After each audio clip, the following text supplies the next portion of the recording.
नमस्कार दोस्तों, आप सभी का स्वागत है क्राइम गाथा चैनल पर। आज के वीडियो में आगे बढ़ने से पहले मेरा आपसे निवेदन है, आप चैनल को सब्सक्राइब कर लो। आज की पहली कहानी उत्तर प्रदेश से है।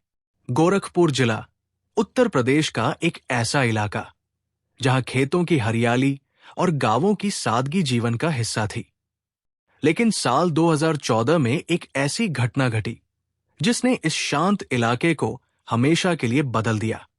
गोरखपुर शहर से कुछ दूरी पर कोतवाली बहलगंज थाने के अंतर्गत एक छोटा सा गांव था, तिहाम मोहम्मद। ये गांव उन तमाम गांवों जैसा था जहां लोग खेती-बाड़ी और मेहनत मजदूरी से अपना गुजारा करते थे। संकरी गलियां, मिट्टी के घर और कुछ झोपड़ी नुमा मकान, यहां का जीवन सादा था, लेकिन आपसी रिश्तों में गहरी जड़ें थी।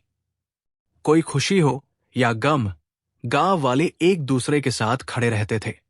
लेकिन 10 नवंबर 2014 की सुबह ने इस गांव की शांति को तहस-नहस कर दिया।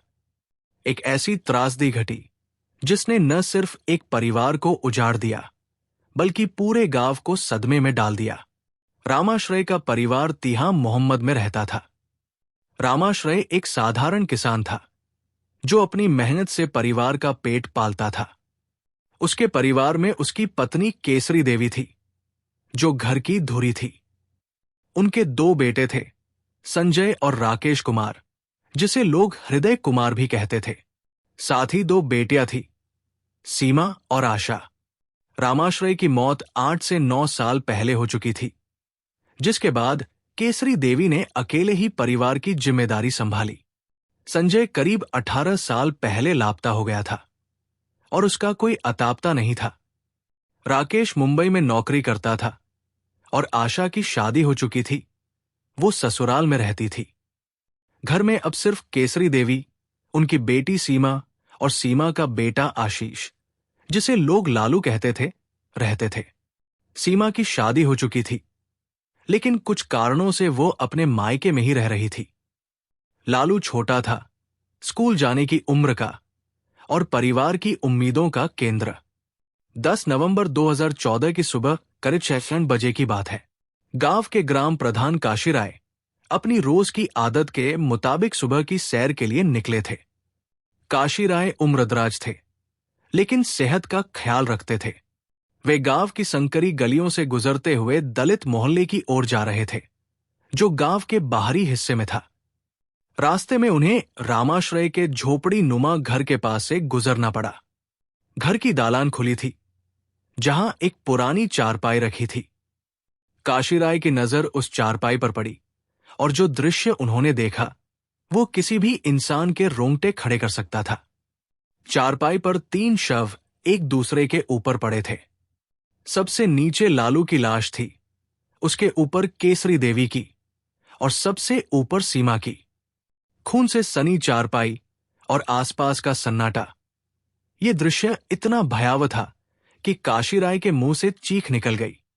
उन्होंने फौरन आवाज लगाकर पड़ोसियों को बुलाया, अरे जल्दी आओ, रामाश्रय के घर में लाशें पड़ी हैं।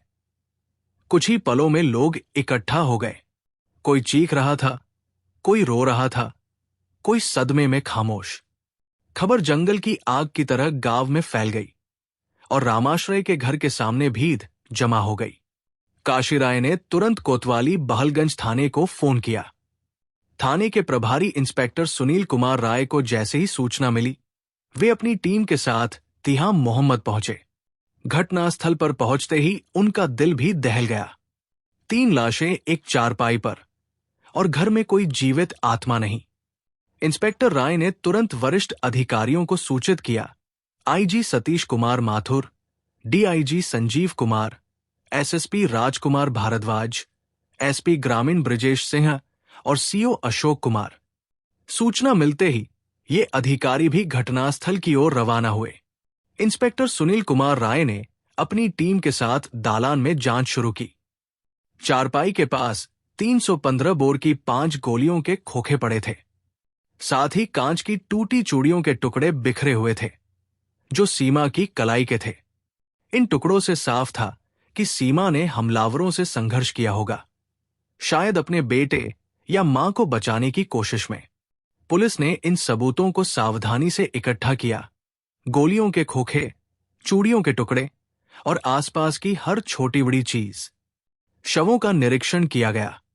सीमा की पीठ और सिर के बाईं ओर गोली लगी थी। केसरी देवी के सिर और कान के ऊपर बाईं ओर गोली का निशान था। सबसे नीचे पड़े लालू के सीने के दाहिनी तरफ गोली लगी थी।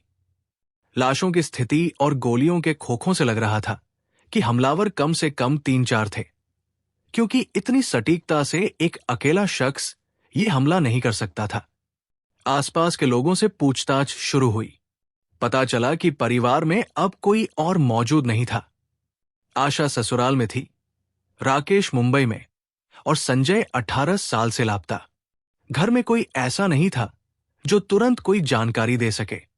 इंस्पेक्टर सुनील कुमार राय पड़ोसियों से बात कर ही रहे थे कि अन्य पुलिस अधिकारी भी घटनास्थल पर पहुंच गए। सभी ने मिलकर दालान और शवों का मुआयना किया। ग्राम प्रधान काशीराय की मौजूदगी में पंचनामा तैयार किया गया और तीनों शवों को पोस्टमार्टम के लिए बाबा राघवदास मेडिकल कॉलेज भेज दिया गया। काशीराय की तहरीर के आधार पर कोतवाली बहलगंज में अज्ञात लोगों के खिलाफ भारतीय दंड संहिता की धारा 302 हत्या के तहत मुकदमा दर्ज किया गया। इंस्पेक्टर सुनील कुमार राय ने जांच शुरू की। सबसे पहले उन्होंने पड़ोसियों से राकेश का फोन नंबर लिया और उसे फोन किया। राकेश, तुम्हारी मां, बहन और भांजे की हत्या हो गई है, जल्दी गोरखपुर पहुंचो। ये खबर सुनकर राकेश को गहरा सदमा लगा, लेकिन वो तुरंत गोरखपुर के लिए निकल पड़ा। घटनास्थल की जांच से साफ था कि ये हत्या रंजिश की वजह से हुई थी। घर का सामान वैसा का वैसा था, कोई लूटपाट नहीं हुई थी। हत्यारे सिर्फ जान लेने आए थे और किसी चीज को हाथ नहीं लगाया था। रामाश्रय का परिवार दलित समुदाय से था। वो खेती करके अपने परिवार का गुजारा करता था। उसका बड़ा बेटा संजय जब 15 साल का था, अपने एक रिश्तेदार के साथ गुजरात के सूरत शहर चला गया। शुरू में उसने 6 महीने तक मेहनत करके घर पैसे भेजे, लेकिन फिर अचानक उसने संपर्क तोड़ दिया। रिश्तेदार से पूछने पर पता चला कि संजय अब उनके साथ नहीं रहता। उसकी गुमशुदगी ने रामाश्रय को तोड़ दिया। वो बीमार पड़ गया और कुछ समय बाद उसकी मौत हो गई। अब परिवार की जिम्मेदारी केसरी देवी पर आ गई। केसरी देवी की बड़ी बेटी सीमा बेहद खूबसूरत थी। उसकी गोरी चमड़ी, बड़ी बड़ी आंखें और मुस्कान ऐसी थी कि गांव के लोग उसकी तारीफ करते नहीं थकते थे। लेकिन गरीबी में पली बढ़ी सीमा अपनी इज्जत को सबसे ऊपर रखती थी। फिर भी उसकी जिंदगी में एक मोड़ आया जब उसकी नजरें गांव के हीरा राय के तीसरे बेटे नवीन कुमार राय उर्फ टुनटुन से मिली। नवीन भी जवान था, खेती में अपने पिता की मदद करता था। दोनों में प्यार हो गया, जो धीरे धीरे गहरा होता गया। ये रिश्ता 13 से 14 साल पुराना था। उस वक्त सीमा की उम्र 19 से 20 साल रही होगी और नवीन भी लगभग इतना ही। प्यार में दोनों इतने करीब आए कि उनके बीच शारीरिक संबंध भी बन गए। लेकिन सीमा दलित थी और नवीन भूमिहार यानी सामान्य जाति से। गांव में उनके रिश्ते की बात फैल गई। हीरा राय का परिवार शुरू से ही इस रिश्ते के खिलाफ था। उन्हें लगता था कि यह रिश्ता समय के साथ खत्म हो जाएगा। हीरा राय गांव में रसूखदार थे।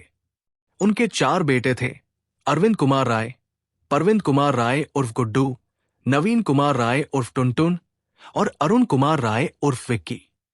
इसके अलावा उनकी एक बेटी थी, संध्या राय।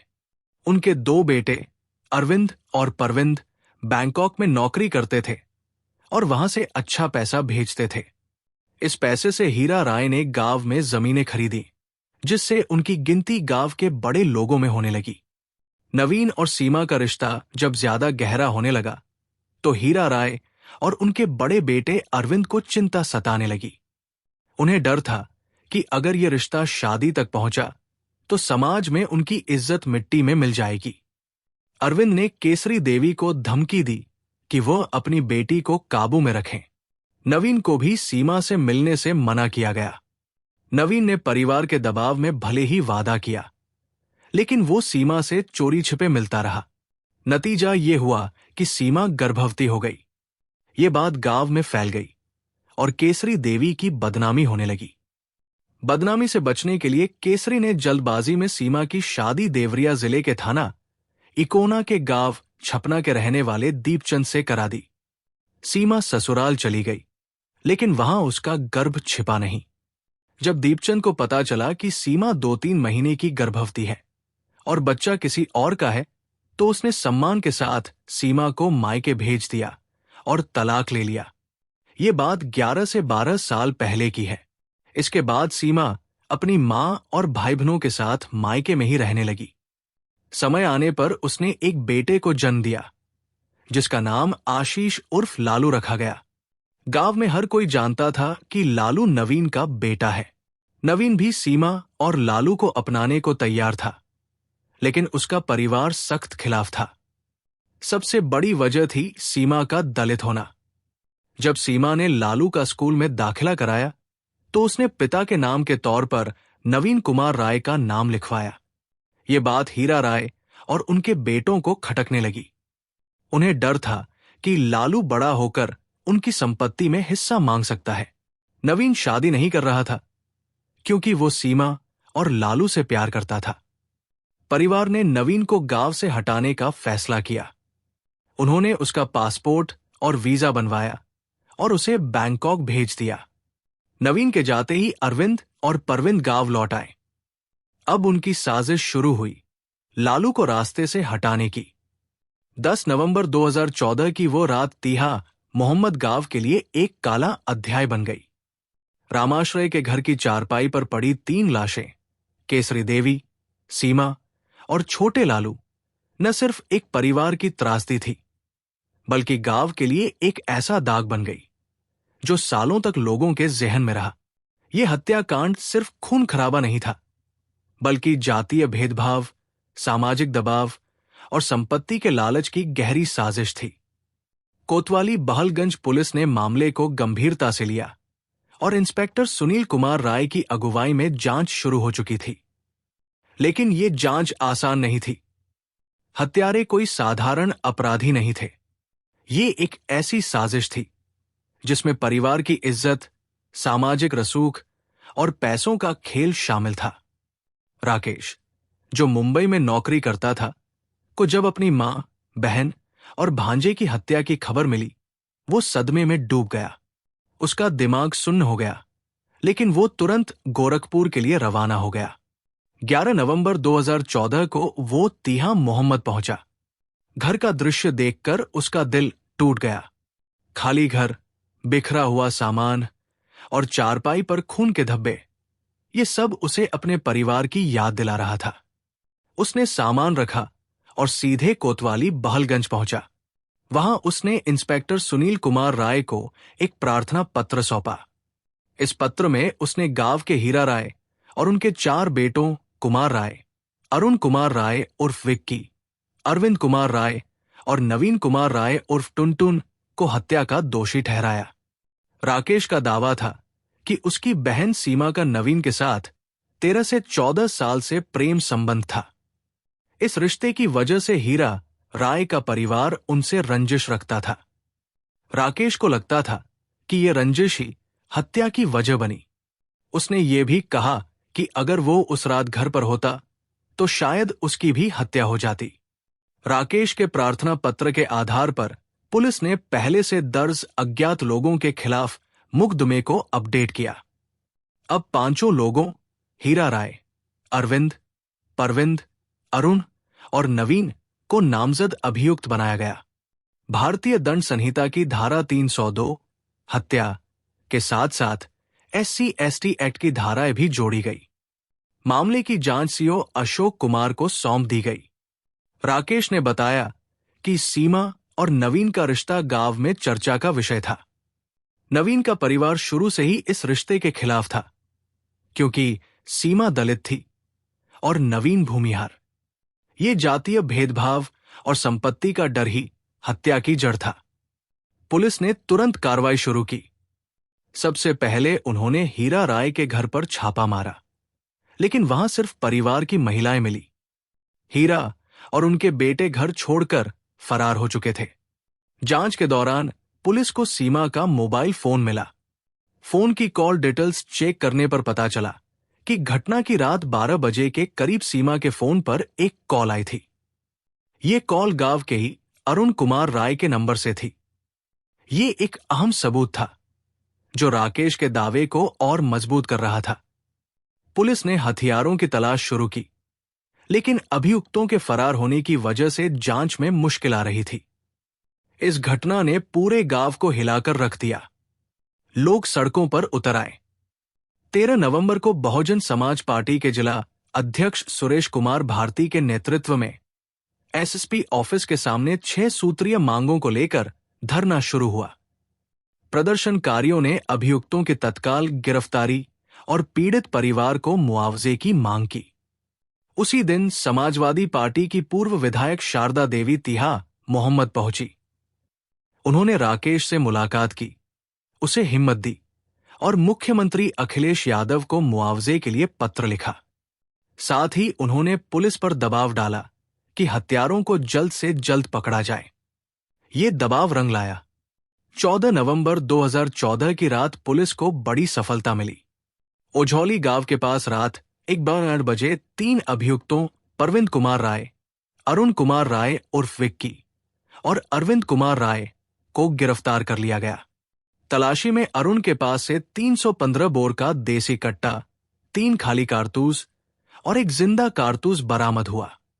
अरविंद के पास भी 315 बोर का कट्टा, 2 खाली कारतूस और एक जिंदा कारतूस मिला, लेकिन हीरा राय और नवीन कुमार राय उर्फ टुनटुन का पता नहीं चला। बाद में जांच से पता चला कि नवीन 2 साल पहले बैंकॉक चला गया था और घटना के वक्त भी वहां था। फिर भी पुलिस ने उसे हत्या का सहअभियुक्त बनाया, क्योंकि राकेश का दावा था कि वो साजिश में शामिल था। पुलिस ने गिरफ्तार अभियुक्तों से पूछताछ शुरू की। हैरानी की बात थी कि अरुण, अरविंद और परविंद ने बिना किसी बहाने के अपना अपराध कबूल कर लिया। उनकी कहानी ने पूरी साजिश को उजागर कर दिया। हीरा राय का परिवार गांव में रसूखदार था। उनके बेटों ने बैंकॉक में नौकरी करके अच्छा पैसा कमाया था, जिससे जमीनें खरीदी गई। लेकिन सीमा और नवीन का रिश्ता उनके लिए एक कलंक बन गया था। नवीन सीमा से प्यार करता था और लालू को अपना बेटा मानता था, लेकिन परिवार को डर था कि लालू बड़ा होकर उनकी संपत्ति में हिस्सा मांगेगा। इसलिए नवीन को बैंकॉक भेज दिया गया ताकि वो सीमा से दूर रहे। नवीन के जाते ही अरुण, अरविंद और परविंद ने लालू को रास्ते से हटाने की योजना बनाई। अरुण दबंग प्रवृत्ति का था। बैंकॉक से लौटने के बाद वो गांव के गुंडों के साथ उठता बैठता था। उसने देसी कट्टा और कारतूस का इंतजाम किया। नवंबर के 9 से 10 की रात तीनों भाई और हीरा राय ने साजिश रची। अरुण ने सीमा को फोन किया ताकि ये पक्का हो जाए कि वो घर पर है। रात के अंधेरे में जब गांव में बिजली नहीं थी, वे केसरी देवी के घर पहुंचे। लालू दालान में चारपाई पर सो रहा था। अरुण ने करीब 1.5 मीटर की दूरी से निशाना साधकर गोली मारी, जो लालू के सीने के दाहिनी तरफ लगी। वो तड़प कर मर गया। गोली की आवाज से केसरी देवी जाग गई। डर से अरुण और अरविंद ने बिना सोचे समझे उन पर भी फायर कर दिया। गोली लगते ही केसरी देवी अपने नाती लालू के ऊपर गिर पड़ी। कमरे में सो रही सीमा भी गोली की आवाज से जाग गई। वो बाहर आई और तीनों भाइयों को पहचान लिया। अपनी मां को बचाने की कोशिश में वो अरुण से भिड़ गई। इस दौरान उसकी चूड़ियां टूटकर जमीन पर बिखर गई। लेकिन अब सीमा भी उनके लिए खतरा बन चुकी थी। अरुण और अरविंद ने मिलकर उस पर भी गोलियां बरसाई। गोली लगते ही वो अपनी मां के ऊपर चारपाई पर गिर पड़ी। हत्या के बाद तीनों भाई और हीरा राय घर लौटे और चैन की नींद सो गए। अगली सुबह वे घर छोड़कर फरार हो गए। लेकिन 14 नवंबर को पुलिस ने तीनों भाइयों को ओझौली गांव से पकड़ लिया। 21 नवंबर को हीरा राय को भी गांव के बाहर से गिरफ्तार कर लिया गया। पूछताछ में उसने भी साजिश में शामिल होने की बात कबूल की। नवीन पर भारतीय दंड संहिता की धारा 120 बी आपराधिक षड्यंत्र के तहत मामला दर्ज हुआ, लेकिन वो बैंकॉक में था। पुलिस उसे लाने की कोशिश में थी। इस घटना ने न सिर्फ तीहा मोहम्मद बल्कि पूरे गोरखपुर को हिलाकर रख दिया। ये एक चेतावनी थी कि जातीय भेदभाव और सामाजिक दबाव कैसे एक परिवार को उजाड़ सकते हैं। सीमा का प्यार, नवीन की मजबूरी और लालू की मासूमियत, सब कुछ एक साजिश की भेंट चढ़ गया। ये कहानी हमें सिखाती है कि गुस्सा और लालच इंसान को बर्बाद कर सकते हैं। कानून से कोई नहीं बच सकता। हमें एक ऐसा समाज बनाना होगा जहां प्यार और इंसानियत को जाति से ऊपर रखा जाए। आज की दूसरी कहानी है भी उत्तर प्रदेश से ही है। उत्तर प्रदेश के उन्नाव जिले में बसा रसूलपुर बकिया एक छोटा सा गांव है जो हसनगंज थाने के अंतर्गत आता है। ये गांव अपनी सादगी, खेतों की हरियाली और मिट्टी के घरों के लिए जाना जाता था। संकरी गलियों और मेहनतकश लोगों के बीच यहां जिंदगी शांत और सामान्य थी। लेकिन मई 2018 में एक ऐसी घटना घटी जिसने इस गांव की शांति को चकनाचूर कर दिया। ये कहानी है रेखा की, जिसके एक गलत फैसले ने न सिर्फ उसकी जिंदगी बल्कि कई और जिंदगियों को बर्बाद कर दिया। ये कहानी बेवफाई, सामाजिक दबाव और गुस्से की आग में जलकर राख हो चुकी एक त्रासदी है। रसूलपुर बकिया में राजेश कनौजिया का परिवार रहता था। राजेश एक मेहनतकश इंसान था जो कपड़े धोने और इस्त्री करने जैसे जातिगत कामों से अपने परिवार का पेट पालता था। उसकी जिंदगी में दुखों का सिलसिला तब शुरू हुआ जब वो सिर्फ 5 साल का था। उसके पिता की असमय मृत्यु हो गई और कुछ समय बाद उसकी मां ने चमौदा गांव के मुन्नी लाल से दूसरी शादी कर ली। मां अपने नए पति के साथ चली गई और राजेश को उसकी दादी ने अपने आंचल में समेट लिया। दादी दादा के सहारे उसने जिंदगी की शुरुआत की। छोटी उम्र से ही उसने कपड़े धोने और इस्त्री करने का काम सीख लिया। मेहनत और लगन से वो अपने परिवार की जिम्मेदारी उठाने की कोशिश करता था। साल 2005 में दादी दादा ने उसकी शादी राजरानी नाम की एक लड़की से कर दी। शुरू में राजेश और राजरानी का दाम्पत्य जीवन खुशहाल रहा। उनके घर में 2 बेटियों अंजलि और सोना ने जन्म लिया। लेकिन समय के साथ उनके रिश्ते में दरार पड़ने लगी। राजरानी अक्सर राजेश पर ताने कसती थी। वो कहती, स्त्री उसी पुरुष को देवता मानती है जिसमें दमखम हो। तुम तो बेटियां पैदा करके पटाखे की तरह फुस हो गए। ये ताने राजेश के दिल को चाकू की तरह चीरते थे। उसकी मर्दानगी पर सवाल उठने लगे और गांव में उसकी इज्जत मिट्टी में मिलने लगी। आखिरकार राजरानी ने ससुराल छोड़ दिया और अपने मायके चली गई। उसने बिना तलाक लिए किसी और पुरुष से शादी कर ली। उसने खुलेआम कहा, तलाक पुरुष से लिया जाता है और राजेश में अब पुरुषत्व कहां बचा है। इन शब्दों ने राजेश को अंदर तक तोड़ दिया। गांव वालों के सामने उसका सिर शर्म से झुक गया। उसकी बेटियां अंजलि और सोना अपनी वयोवृद्ध परदादी के सहारे पलने लगी। राजेश अकेला रह गया और उसका जीवन उदासी की गहरी खाई में डूब गया। कुछ साल बाद रिश्तेदारों ने उस पर दोबारा शादी का दबाव बनाया। पहले तो राजेश तैयार नहीं हुआ। वो कहता, स्त्री का सुख मेरे भाग्य में नहीं है। अगर होता तो राजरानी मुझे छोड़कर किसी और का दामन न थामती। लेकिन अकेलापन उसे खाने लगा। आखिरकार उसने रिश्तेदारों से कहा कि वह किसी विधवा या तलाकशुदा स्त्री से शादी करने को तैयार है। रिश्तेदारों ने तलाश शुरू की और उनकी मुलाकात रेखा से हुई। रेखा सैदपुर गांव की रहने वाली थी। उसकी मां राम दुलारी की 2 बेटियां थी, नीतू और रेखा। नीतू की शादी समदपुर हरदास गांव में हो चुकी थी और वो अपने ससुराल में खुश थी। लेकिन रेखा की पहली शादी टूट चुकी थी। अपने पति से अनबन के बाद उसने तलाक ले लिया और मायके में रहने लगी। राम दुलारी चाहती थी कि रेखा का घर फिर से बस जाए। साल 2010 में राजेश और रेखा की शादी हो गई। इस शादी ने गांव में फिर से चर्चा शुरू कर दी। लोग ताने मारने लगे। पहली बीवी ने मुंह पर थूककर छोड़ दिया, अब देखते हैं दूसरी बीवी क्या करती है। लेकिन जब रेखा ने एक बेटी आस्था को जन्म दिया तो राजेश ने सीना तान कर कहा, मैं वैसा नहीं हूं जैसा राजरानी ने मुझे बताया था। मैंने अपनी मर्दानगी साबित कर दी। अब राजेश के पास 3 बेटियां थी, अंजलि, सोना और आस्था। उसकी पत्नी रेखा और बूढ़े माता पिता भी उसके साथ थे। लेकिन उसकी कमाई परिवार के खर्चों के लिए कम पड़ने लगी। परिवार को सुख देने की चाहत में उसने ज्यादा कमाई का रास्ता तलाशा। उसे लगा कि मुंबई, देश की आर्थिक राजधानी, उसके लिए बेहतर मौका हो सकता है। वहां काम और पैसे की कोई कमी नहीं थी। 2012 में राजेश ने मुंबई का रुख किया। वहां उसे कपड़े धोने का काम मिल गया। लेकिन मुंबई में रहते हुए उसे एक ऐसी खबर मिली जिसने उसके पैरों तले जमीन खिसका दी। गांव के एक दोस्त ने फोन पर बताया कि रेखा का गांव के ही आजाद पासी के साथ अवैध संबंध है। आजाद नोखे पासी का 22 साल का जवान बेटा था। वो मजदूरी करता था और फिल्मी हीरो की तरह सच संवर कर रहता था। उसका ताजा यौवन और बिंदास अंदाज गांव में चर्चा का विषय था। ये खबर सुनकर राजेश का खून खौल उठा। उसने तुरंत मुंबई छोड़कर गांव लौटने का फैसला किया।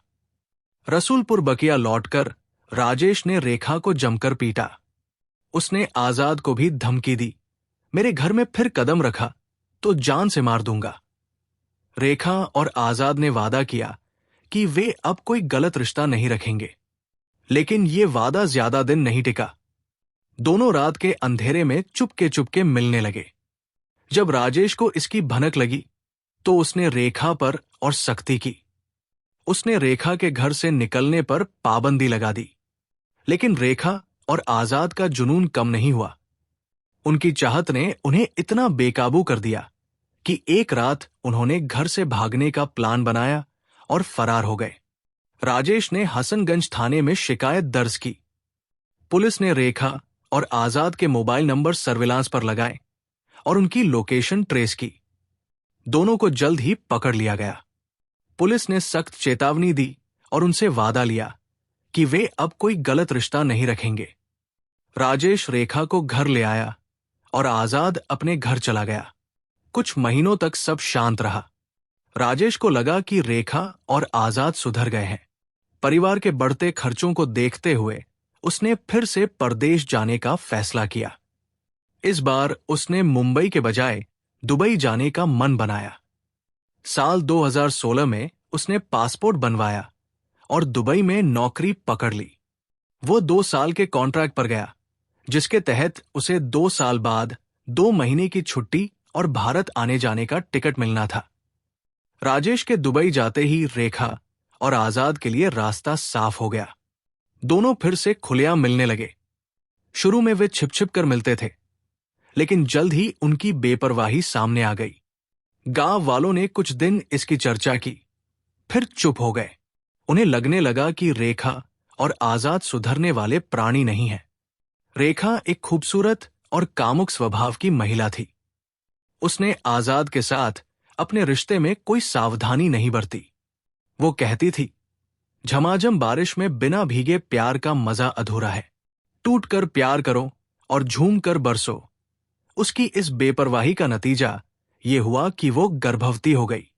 जब उसने आजाद को ये खबर दी तो आजाद खुश हुआ, लेकिन साथ ही डर गया। उसने गर्भपात की दवा लाने की बात की, लेकिन रेखा ने साफ मना कर दिया। उसने कहा, यह हमारे प्यार की निशानी है, मैं इसे जन्म दूंगी। कोई ऐतराज करेगा तो मैं तुमसे शादी कर लूंगी। रेखा का यह फैसला अटल था। उसने 4 महीने तक अपने गर्भ को छिपाया। जब पेट दिखने लगा तो उसने ढीले ढाले कपड़े पहनने शुरू किए और घर से निकलना लगभग बंद कर दिया। गांव की कुछ महिलाओं को शक हुआ। उन्होंने पूछा तो रेखा ने टालमटोल किया। उसने कहा, मेरे पेट में गैस भरी है, इलाज करा रही हूं, जल्द ही ठीक हो जाएगा। लेकिन मई 2018 में रेखा ने एक स्वस्थ बेटे को जन्म दिया। दाई ने प्रसव कराया और यह खबर जंगल की आग की तरह गांव में फैल गई। रेखा के बेटे के जन्म की खबर ने रसूलपुर बकिया में हड़कंप मचा दिया। गांव की महिलाएं हैरान थी। राजेश 1.5 साल से दुबई में था, फिर यह बच्चा कैसे पैदा हुआ? रेखा ने दावा किया कि यह बच्चा उसके पति राजेश के साथ वीडियो कॉलिंग का नतीजा है, लेकिन यह बात किसी के गले नहीं उतरी। ये इतना हास्यास्पद था कि लोग रेखा की बेशर्मी पर दांतों तले उंगली दबा रहे थे। गांव की कुछ महिलाएं हकीकत जानने के लिए रेखा के घर पहुंची। दरवाजे पर रेखा की 7 साल की बेटी आस्था खेल रही थी। एक महिला ने उससे पूछा, बिटिया, तुम्हारी मां कहां है? आस्था ने अपनी बाल सुलभ मासूमियत से जवाब दिया, मां भैया को लेकर अंदर लेटी है। चारपाई के नीचे कंडे जलाकर उस पर अजवाइन छिड़की है। धुएं से मुझे खांसी हो रही थी तो मैं बाहर आकर खेलने लगी। आस्था की बातों ने पुष्टि कर दी कि रेखा ने सचमुच एक बच्चे को जन्म दिया है। महिलाओं ने एक दूसरे को आंखों की मूक भाषा में देखा। दाई ने कोई अफवाह नहीं फैलाई थी। रेखा के घर में सोहर गूंज रही थी। महिलाएं घर के अंदर दाखिल हुई। जैसे ही वे भीतर गई, अजवाइन और कुछ जड़ी बूटियों की गंध ने उनका स्वागत किया।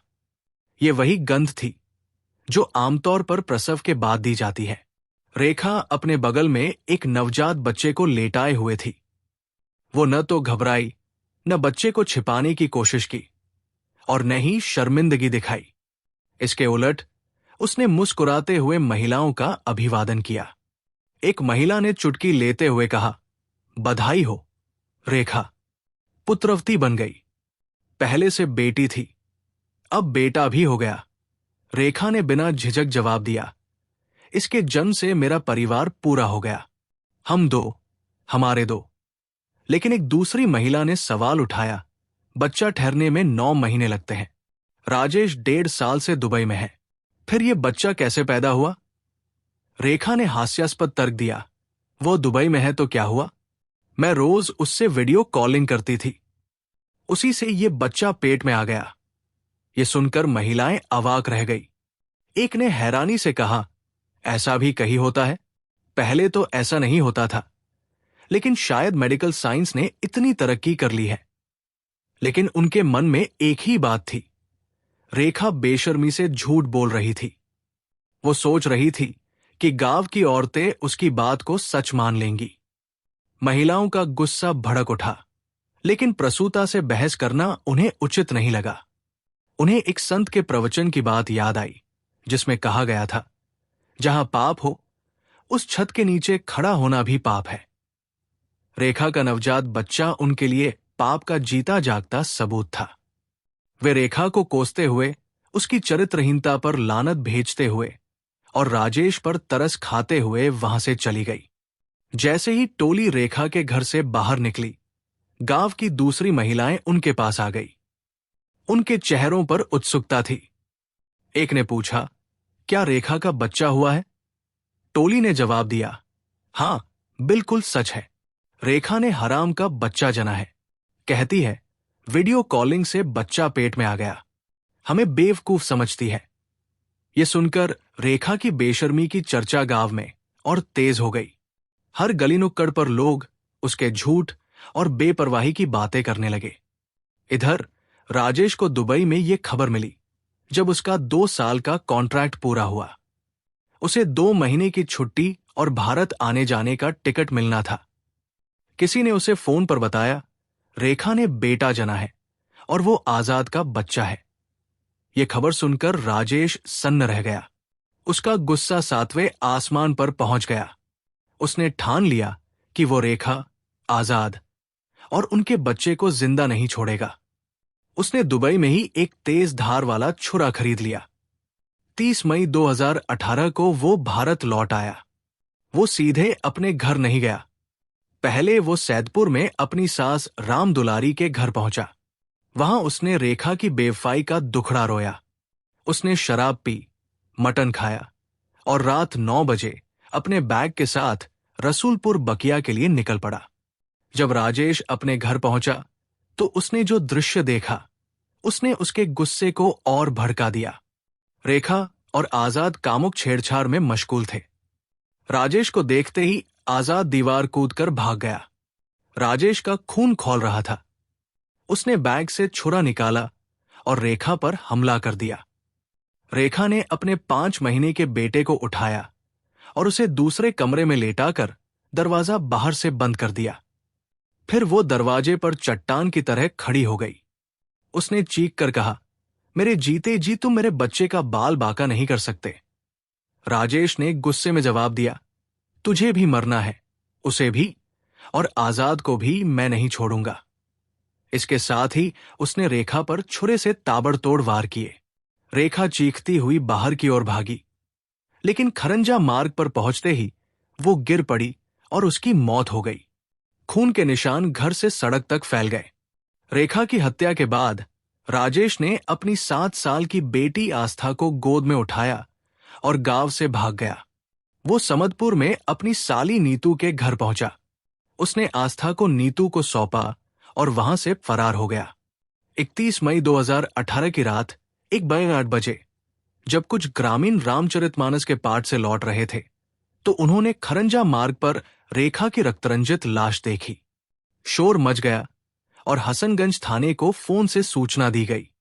थाना प्रभारी धर्मवीर सिंह अपनी टीम, एसआई अभिमन्यु, अखिलेश प्रजापति, आरक्षक कमलेंद्र सिंह और सत्येंद्र के साथ तुरंत मौके पर पहुंचे। घटनास्थल पर रेखा के शरीर पर कई गहरे और घातक घाव थे। खून के निशान घर तक फैले हुए थे। घर का दरवाजा खुला था और अंदर एक कमरे में खून बिखरा हुआ था। एक कमरे से बच्चे के रोने की आवाज आ रही थी।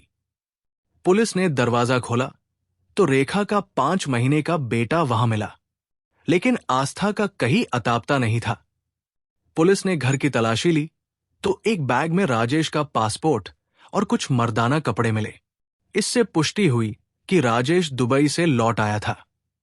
पड़ोसियों ने पुलिस को बताया कि रेखा का आजाद पासी के साथ अवैध संबंध था और नवजात बच्चा उसी का था। पुलिस ने आजाद को ढूंढने की कोशिश की, लेकिन वो भी फरार था। परिस्थितिजन्य साक्ष्यों के आधार पर पुलिस ने अनुमान लगाया कि राजेश को रेखा की बेवफाई और बच्चे की खबर पता चल गई थी। गुस्से में उसने दुबई से लौटकर रेखा की हत्या की, बच्चे को कमरे में बंद किया और आस्था को लेकर फरार हो गया। पुलिस ने रेखा की लाश को पोस्टमार्टम के लिए भेजा और भारतीय दंड संहिता की धारा 302 हत्या के तहत प्रकरण संख्या 169/2018 दर्ज किया। इसके बाद पुलिस ने मुखबिरों की मदद से राजेश की तलाश शुरू की। 11 जून 2018 को मुखबिर की सूचना पर राजेश को पुछरा चौराहा से गिरफ्तार कर लिया गया। थाने लाकर उससे पूछताछ की गई तो उसने पूरी घटना कबूल कर ली। राजेश ने बताया कि रेखा की बेवफाई और आजाद के साथ उसके बच्चे की खबर ने उसे पागल कर दिया था। उसने दुबई में ही छुरा खरीदा और हत्या की योजना बनाई। उसने रेखा की हत्या की, लेकिन बच्चे को मारने की हिम्मत नहीं हुई। आस्था को उसने अपनी साली नीतू को सौंप दिया और दिल्ली भागने की फिराक में था। पुलिस ने उसकी निशानदेही पर हत्या में इस्तेमाल छुरा बरामद किया। पूछताछ के बाद राजेश को अदालत में पेश किया गया, जहां से उसे जेल भेज दिया गया। इस घटना ने रसूलपुर बकिया को झकझोर कर रख दिया। ये कहानी एक ऐसी त्रासदी बन गई जो बेवफाई, गुस्से और सामाजिक दबावों की वजह से जन्मी। रेखा का अनैतिक रिश्ता उसकी मौत का कारण बना और राजेश का गुस्सा उसे जेल की सलाखों तक ले गया। ये कहानी हमें सिखाती है कि अनैतिकता और गुस्सा जिंदगियों को तबाह कर सकता है। हमें एक ऐसा समाज बनाना होगा जहां रिश्तों की पवित्रता और इंसानियत को सबसे ऊपर रखा जाए। दोस्तों, अगर आपको कहानियां अच्छी लगी हो तो वीडियो को लाइक करके जल्दी से चैनल को सब्सक्राइब कर दो। जय हिंद, जय भारत।